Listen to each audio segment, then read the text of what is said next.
afternoon, everyone. Thank you so much for joining us for the first in a series called 2021 Summer Rise Faculty Training Seminar.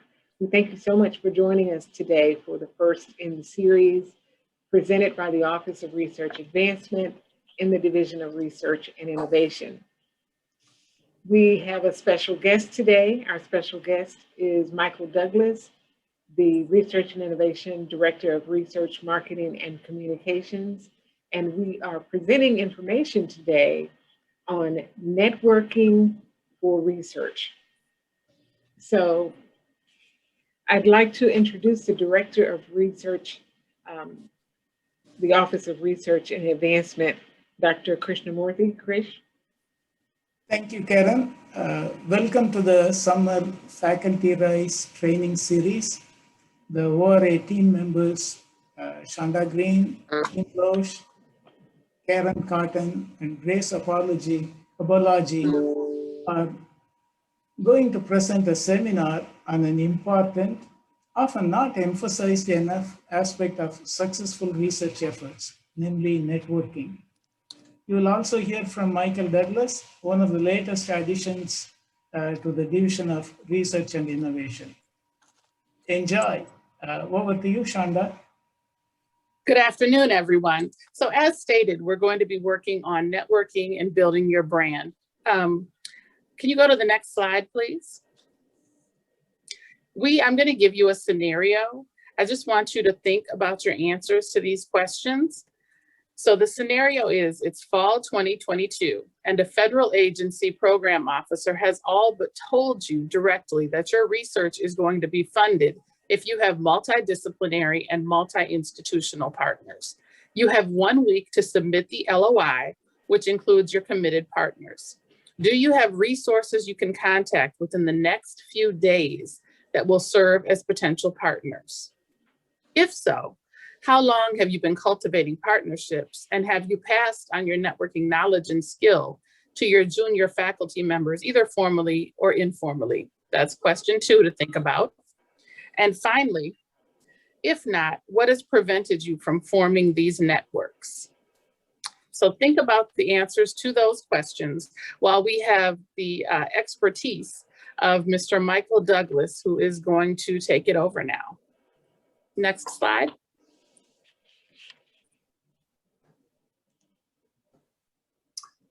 Okay, well, thank you so much, Dr. Green. She told me not to call her Dr. Green, but following protocol.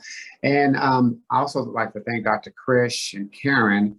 And some of y'all may be familiar with my name and or my voice, because when I was in marketing communications, I was a media relations specialist. And part of what I was doing was networking with professors and researchers to get them to become university experts for the specific goal of, 1, media placement, so that we can get you and your expertise out into the media. And so, and the second part of my job was also to make certain that I helped professors to become more media savvy. So when it talks about networking, there's 2 questions or 2 things where I'm going to address. 1, what is it? What is networking? And secondly, why you ought to be doing it. Okay, we're going to the next slide. So what exactly is networking?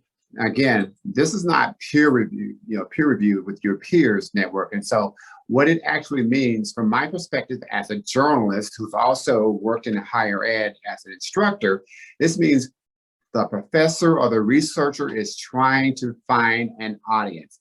And again, the audience is not within your research peers, but a mass audience, meaning could be students, graduate students, it could be members in the community, it could be the media in your specific area, like in the greater Houston area, or it could be publications, media outlets that are within your discipline.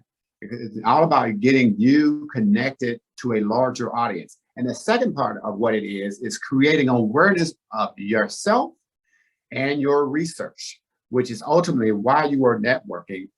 It's for you, your research, and ultimately the institution which you're working for, which is PVR&I University. Let's go on to the next slide.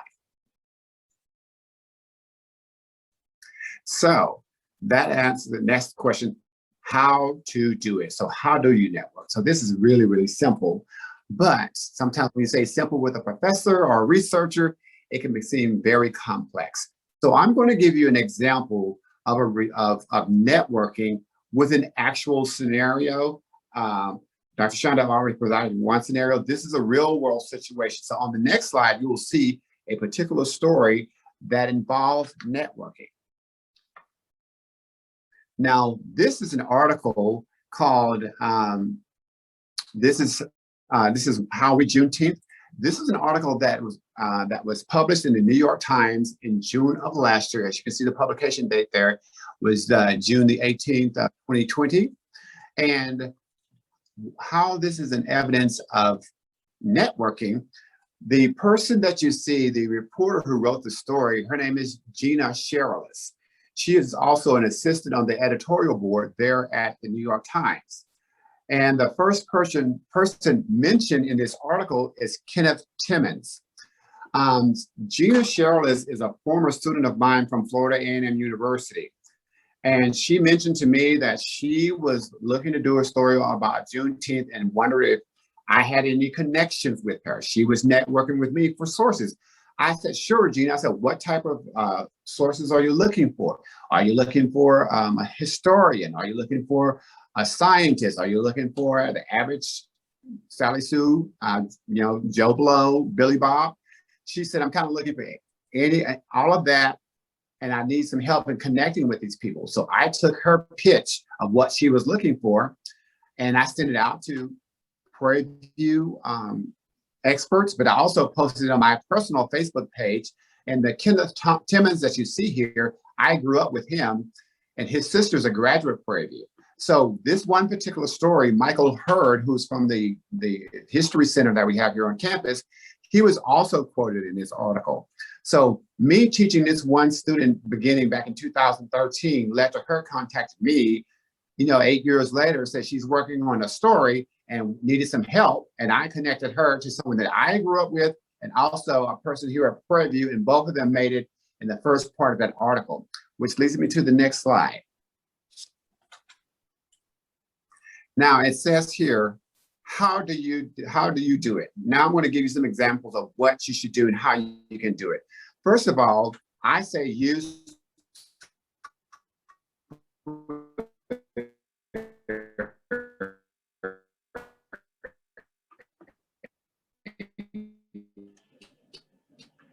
So Michael's having some technical connection problems at this point.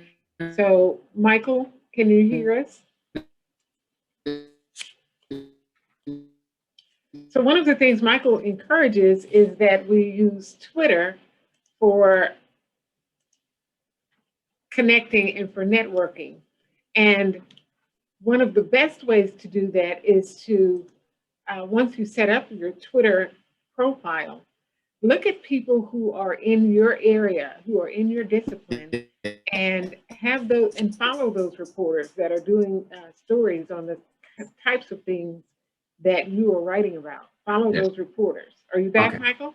Yes. So, am I? Okay, I know I was lost. My apologies. So, I'm on my phone. So, okay, yes. So Karen, if you could click on this, use Twitter, see if that'll work. If you were to click on it for me, and what this is going to do, this is going to take you to I did a simple search on Twitter, even without having a Twitter account, just to show how people can easily be found.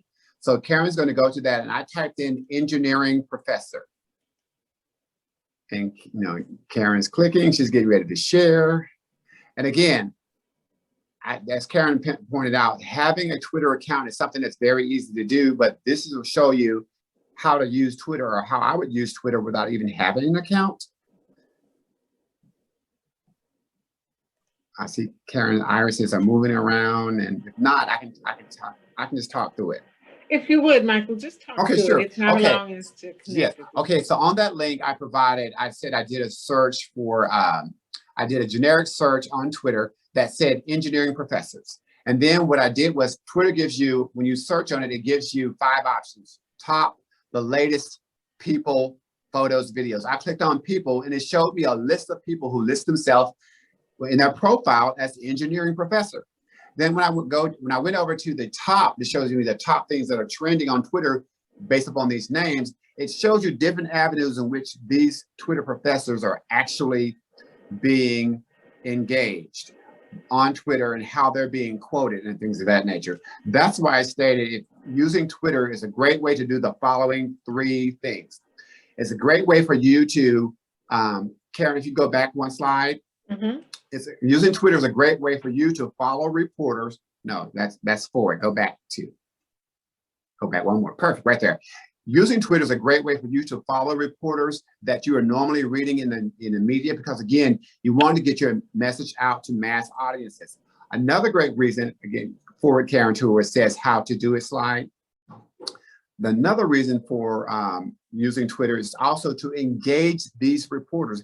If this reporter that you're seeing in the National Geographic is sharing a story about something that's in your wheelhouse, and he or she may have brought in something that was important, or they may have missed something. This is a great opportunity for you to engage that reporters and, hey, great story. Have you ever thought about including this? And that's a simple way that you can connect on Twitter, because the reporters only know what they can find or what someone shares with them. And thirdly, another great reason to use Twitter, if you've dealt with student researchers and y'all become, research buddies, and she or he is going on to graduate school, you never know where your students may end up, and they may need you to collaborate. So keep in touch with your former students on Twitter, because again, this is another way for you to expand your audience by utilizing their audiences. They will oftentimes reshare your content, especially if you're one of their favorite professors, or even if you were their most difficult professor. Those who learn will still share the joy and the pain that they receive from your class. Now we go into the next slide. Okay, so now why you ought to be networking. Now, one reason why I posted this up, it is an administrative mandate to increase PVAMU awareness. That's something that President Simmons has charged the Office of Marketing Communications that I was once in. That's what she's charged her deans over these colleges and schools, all of her VPs. She wants the administrators to be in the forefront of their program. She wants her professors, her researchers to be found, to be seen as, to be sharing their knowledge, and to be accessed, so that it increases the profile of the institution, so that it increases the profile of the individual researcher, as well as increase the profile of your research. And lastly, again, it elevates you and your platform, and it's an accessible researcher. Now, Karen, I will try to say, click on that annual report example. And I don't know if it will work for you, but if it does, you can open up and share that. And this is an example of the annual report from PV in the News, which is when I was in marketing communications as the media relations specialist. This document, we just had it, Karen, we're seeing your lovely face now. But this particular document is all the stories and mentions of Prairie View A&M for 2020. That's the cover page there. And if you go on there, and it shows like the big stories, you see all those links there. If you stop right there, Karen, that top picture, that's that top picture and that second picture, those are research related stories.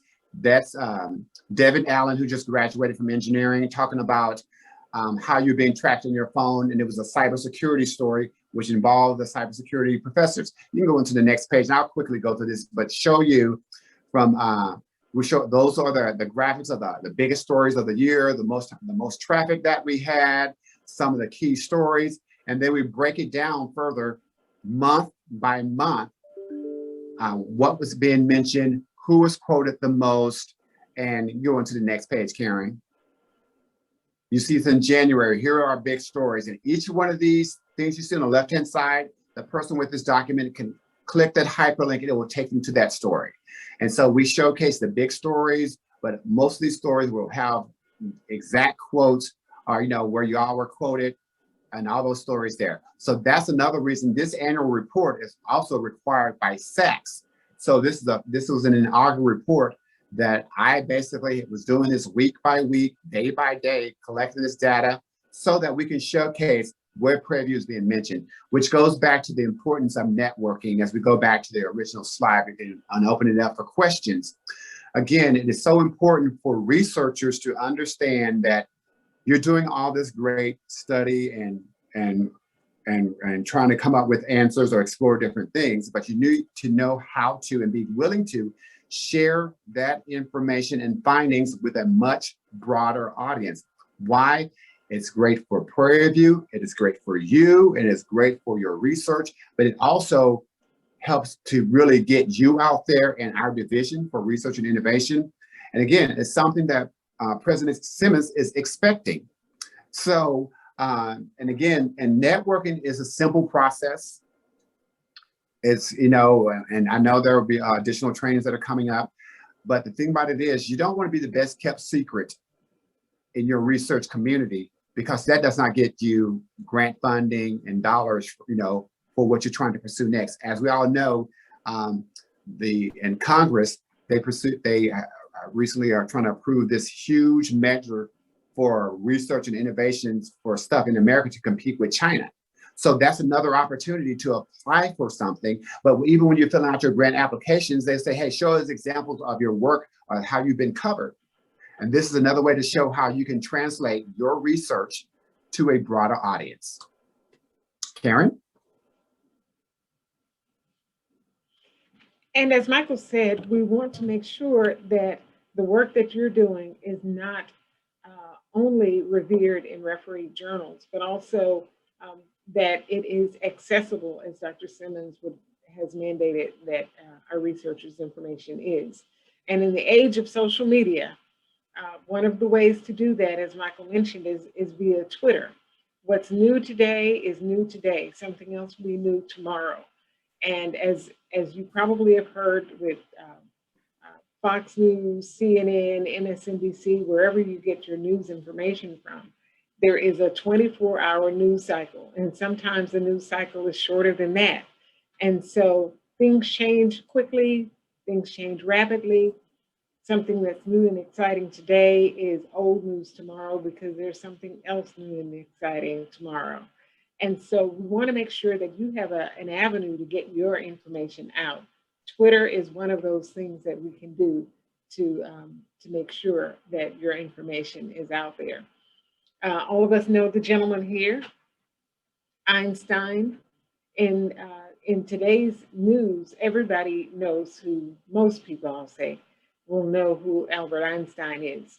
But even without him being here to do it himself, there's a tremendous amount of marketing with regard to Albert Einstein. We need to do the same thing. We need to find a way to get known for the work that we do. So as a researcher, find a way to get known for the work that you do. And in order to do that, you've got to find a way to craft your brand. As you start doing Twitter, as you start tweeting, find a way to kind of hone your craft so that you become known for the work that it is that you do. So when someone's looking for a collaborator, when someone's looking for a researcher to speak about a current event, whether it's water, whether it's global warming, whatever the trending thing is, when they need someone to speak on a topic, why not you? Why can't it be you that speaks on CNN? There's no reason that it should not be you. And the way to be found is to be in the spaces that those CNNs and those persons who are not in the typical spaces that researchers are in, that they can find you. So once you are at a place where you have identified what it is that you want to be recognized for, that's the time for you to start doing things like publishing papers. That's when you start doing speaking engagements. That's when you can very succinctly define who you are and what you want to be known for. That's when your bio becomes very pointed and about what you are and who it is that you want to represent. So publish papers, speaking at conferences, describe yourself in your bio, and as always, promote your brand. There is, who is it, Bill Nye the Science Guy, who always has the white lab coat. When you see that white lab coat, it's very synonymous with Bill Nye the Science Guy. So what is it about you, whether it's your bow tie, whether it's a color, or whether it's just speaking often about a specific topic?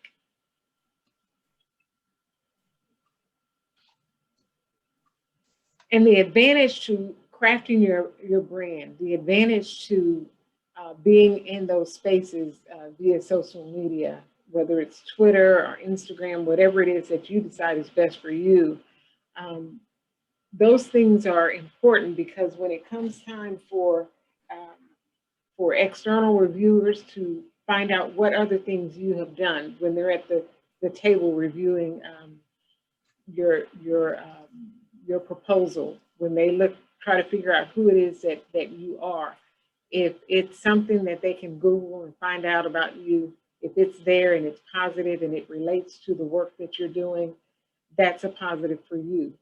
When it comes to tenure, when you want to look back at your body of work, and with the tenure review board, when you want to look back at your body of work, if you've been active with social media, that's an easy place for you to gather information about the work that you do. And it helps you to filter out what's important to you. It helps you to figure out what things you want to say no to, because it's not aligned with your long-term goal. So it helps you to filter out and keep the main thing, if you will. And if it's earlier in your career, when you are crafting your brand, it's a way for you to describe your ambitions and your goals. And if it's later in your career, it's a way for you to look back at the work that you've done and better describe your body of work.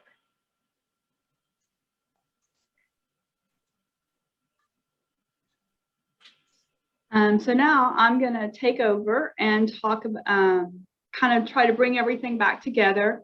And so you heard about Twitter, you heard about getting out there, getting in contact with reporters to get your research out there if it's applicable. So, but what does this mean to you? So if you have a network, you have a system of people to support you, and so you can mutually exchange ideas. They can, like, you have an idea for your research, you can like email a friend and say, hey, I'm thinking about this, and you can bounce ideas off of one another. Additionally, if you're out there in the public, you stand out and it makes you noticeable, and that could put you in contact with a researcher, say in New York, who is thinking about something similar to what you're doing. And so you make contact with them and you guys can talk about your research, and maybe you come up with something that you can write a paper on, or you can write a funding proposal on. It opens up other avenues for other opportunities like speaking engagements. And it can inspire you and increase your creativity. And a big word these days, and especially funding proposals, is innovation. So you want to be thinking about cutting edge research. And so, having somebody to bounce ideas off of, that could lead to some innovative thinking.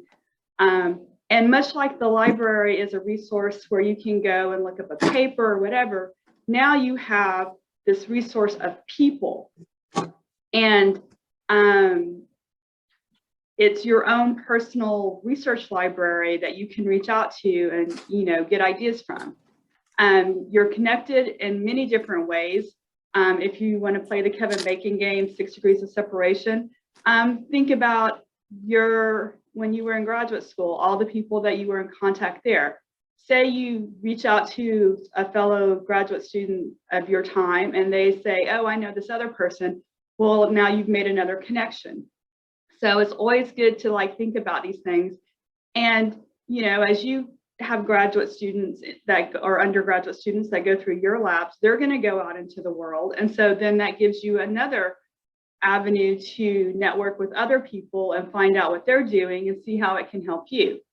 Additionally, the more people you know, the more contacts you have, the more times that you talk about your research, and get it out there, it gives you confidence. And then that confidence will shine through if you have to give a talk, you know, at a science conference, or if, you know, the New York Times calls you and says, hey, I want to talk to you about your research. Then you have the confidence to do that. You're building long-lasting relationships, and this turns into mentorship for others. It enriches your research, and most importantly for our office, it can increase your funding opportunities. And the next slide will illustrate this. So increasingly, funding opportunities want multidisciplinary, multi-institution teams to work on a funding proposal. This is an example from the NSF. It's called Coastlines and People. The blue lettering, or the blue words, are straight from the funding announcement, where they want to foster fundamental coastal science and engineering that is socially relevant. So in those words alone, there's 3 different disciplines that they're wanting you to draw from: coastal science, engineering, and the social sciences. And then they go on to say that they would like it to be a multi-institutional or constituency work together on the scientific question. If you look at the picture, you can see that there's buildings involved. So you have architecture and construction and engineering. You see the sand dunes that are holding back that would hold back the tidal surge. You see the beach. You can see little tiny umbrellas down there with people. And so there are many facets to a coastline and to things that happen at a coastline that need to be addressed. And in this particular funding announcement, they mentioned the tsunamis that happened in Indonesia and Japan. They mentioned Hurricane Harvey. And so these are things that would take a team of people to look at and try and form some questions to be answered. And so additionally, you know, to answer those questions and to implement any of the goals of the proposal, you're going to need local community support and government support at the local, state, or federal level.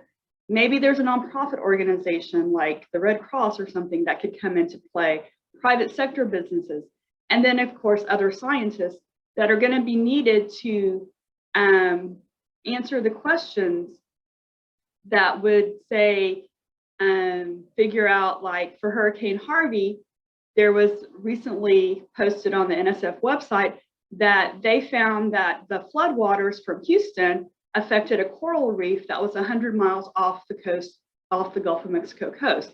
So it's things like that. Even at Tier 1 institutions, there's no one person or 2 persons who could answer all of these questions. So you need to think about having a multidisciplinary team.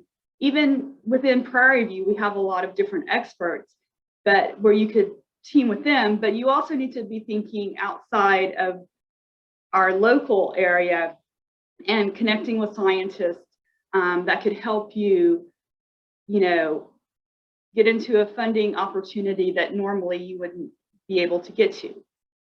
Next slide. And so one of the ways you can do this is through going to conferences. And this is just a brief snapshot of conferences that have happened this year.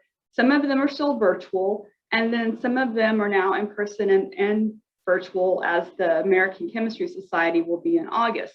So by getting out there to these conferences, you can meet people and then you can connect and talk about your research. Next slide. So when you're at the conference, a good thing to do is, if you don't already have them, is to get some business cards. And then when you're visiting the booths, if it's face-to-face, you can give the person, like the sales rep or whatever, if it's something of interest to you, instead of filling out all these little pieces of paper with all of your information, just give them your business card. Take their business card.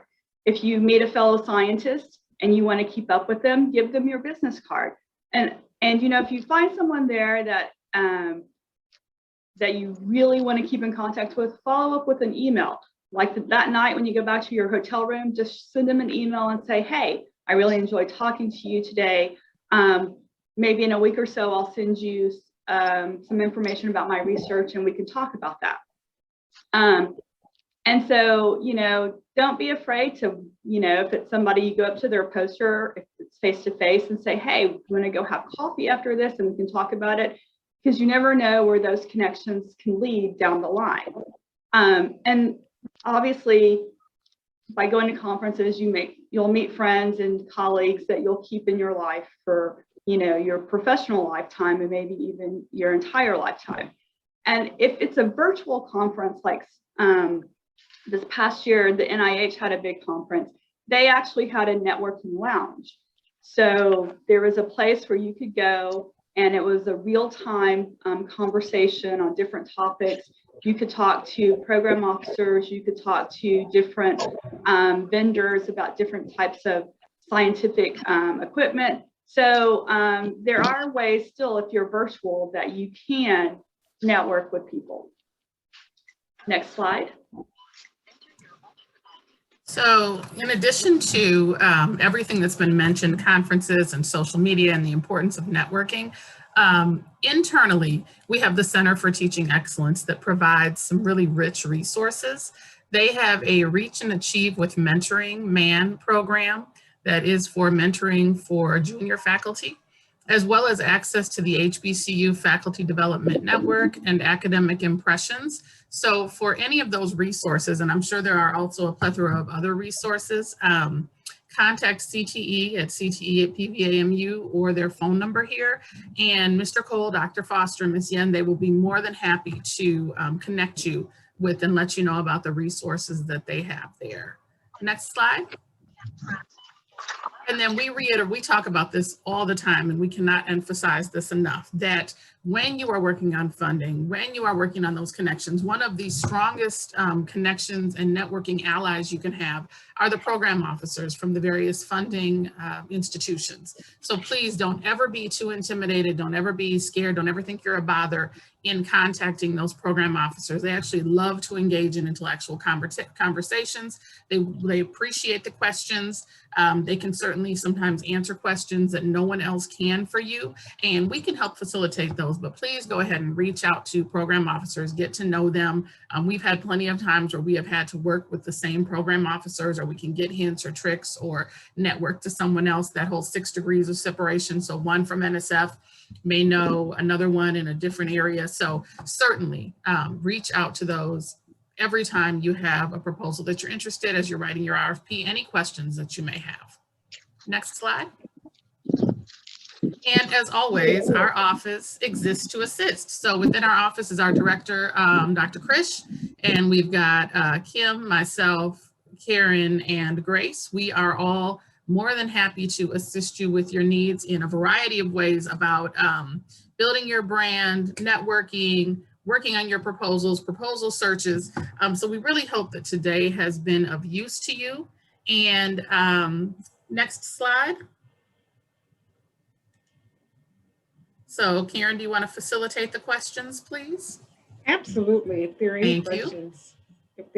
questions, this is a great time to do so, to put them in the chat, and we will address your questions. And if you don't want to put it in the chat box, feel free to just unmute and ask the question. The one question that is in the chat box is the Faculty Rise undergraduate research assistant funding going to be offered again this coming year? That's a great question. Krish, are you able to answer that?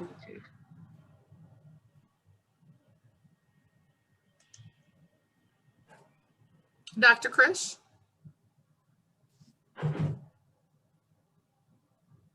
Well, we will take that under advisement and find out the answer for you, and we will get back with you right away. Karen, I don't see the question in my chat. We were having some technical difficulties as stated. I understand. But they will keep track of who asked the question, and we certainly will answer you.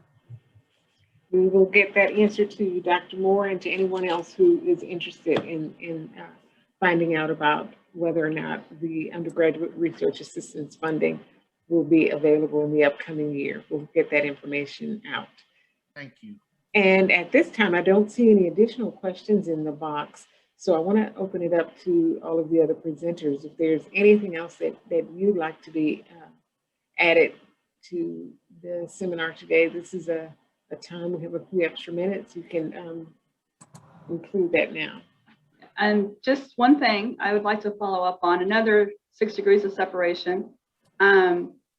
If you're here at Prairie View and you're trying to figure out if there's someone else at Prairie View that you could interact with that you don't really know, reach out to us, because Chanda and I and Krish spent last summer compiling a database of the faculty on campus and your research. So say you're in engineering and you would really like to know something about sustainable architecture, then you can contact us and we can look in the database if we don't know it already in our head, and let you know or put you in contact with somebody who does that. So again, take advantage of the connections that you do have to find new ones. That is great advice. And as many of you know, NSF in particular has lots of funding announcements where they will call for engineering or machine learning or AI, and it will be in combination with training or the need for working in some field of education. And so certainly those networking opportunities are there. And as Kim said, any of us are happy to help you and provide advisement or facilitate those meetings so that you can build upon your networks and build multidisciplinary connections. Can I also add for Sure. this connection? One thing is, again, this is my journalist hat coming in. When I was over in Marcom as a media specialist, one thing I try to get the professors also to do is to tap into, say, hey, I don't know how to do these media interviews. I had one professor who was interviewed by a newspaper, but he was also then on a TV segment, which was like maybe 3 minutes. But then he had an interview with Channel 2, and he had a good strong 3 minutes for just a 15-second clip. And and the thing about it is, the more that you get exposed, and this is what I would suggest a lot of the researchers to attend conferences, journalism conferences, because oftentimes they'll have topical issues where you can come in with your expertise, but these journals will welcome you to come in. They'll work with you on how to relate to these other journalists, because again, if you need to be found, and that's the key thing about it is, the easier you are to be found, and I'm talking about the National Association of Hispanic Journalists, Asian American journalists, Black journalists, Native American, Hispanic, they're always welcome to get these professors in there to do. They have workshops there. They have panels that you can participate in, especially if you had a part of a huge finding. They would love to have you come in there, but a lot of the researchers and the professors need to understand how to talk to mass media. That's where you get your traction. It's not about, talking to the 8th grade level. If you're talking to people who are multilingual, you have to understand your message has to be, you get more traction when you know how to reach more people. And so we're here for media training, myself, and other people on campus as well. And to your point, Michael, it's very critical to be able to get the major point across in a short period of time. That 3 minutes or that 60 seconds that may be available, you've got to be able to get that message over in that short amount of time. And having an understanding of what outlet you're speaking to, because if you're talking to the Houston Chronicle, you'll probably have a 20-minute interview. But if you're talking to a news radio, they said, I got 5 minutes and you need to get straight to the point. Don't sugarcoat it, just get to it. But if you're on a morning show where you're part of a segment where you're the only guest there, that's a little bit different. That's loosey-goosey, but you still stay on topic. So I try to tell all the professors and researchers, get straight to it, because the reporter is going to have very direct questions. And of course, you'll always let media, the Marcom office know if the media is reaching out to you or you reach out to the media. But the more savvy you become, the more you know how to sound, the more you know how to sound relatable and understandable. That shows that you know how to speak to different audiences.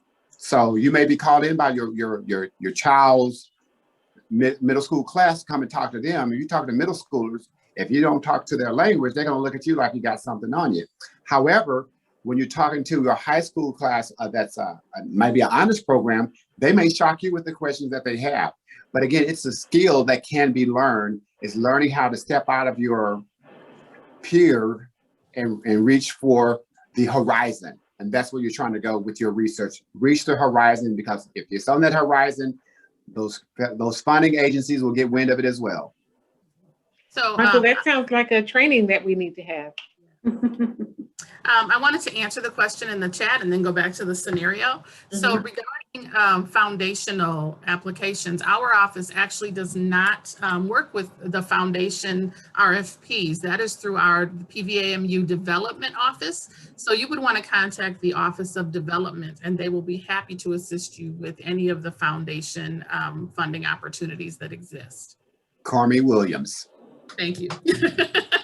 So regarding that initial scenario, if you can raise your internet hand, the question was, if you had any resources you could contact if you needed to pull together any resources from other institutions or within Prairie View in a few days, if it came to a make or break opportunity for funding. How many of you have access to those resources on hand where you know you could pull together a team or pull together letters of support within a week or so? If you can raise your internet hand or your real hand.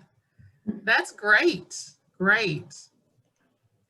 So for those of you who do have those relationships, which is wonderful, how many of you have shared those skills and shared that those networks with junior faculty, or intend to? I don't want to put you on the spot. Or you intend to help support younger upcoming faculty? Show of hands. I see the ones still up. That's great. How many of you are in need of mentorship or in need of assistance with networking?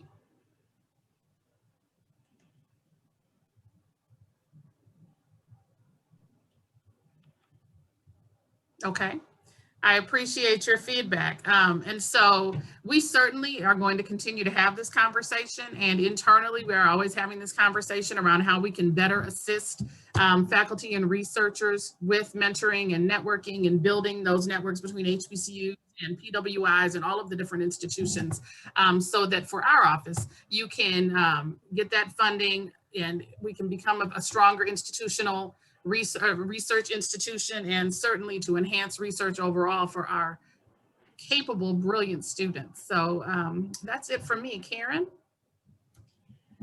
Thank you so much, everyone, for joining us today for the first in the series, the 2021 Summer Faculty Rise Seminars. And we invite you to join us next time. And we invite you to join us for our Research and Innovation Training Institute on Monday. Thank you all. Have a great day. Have a great day, everybody. Thanks.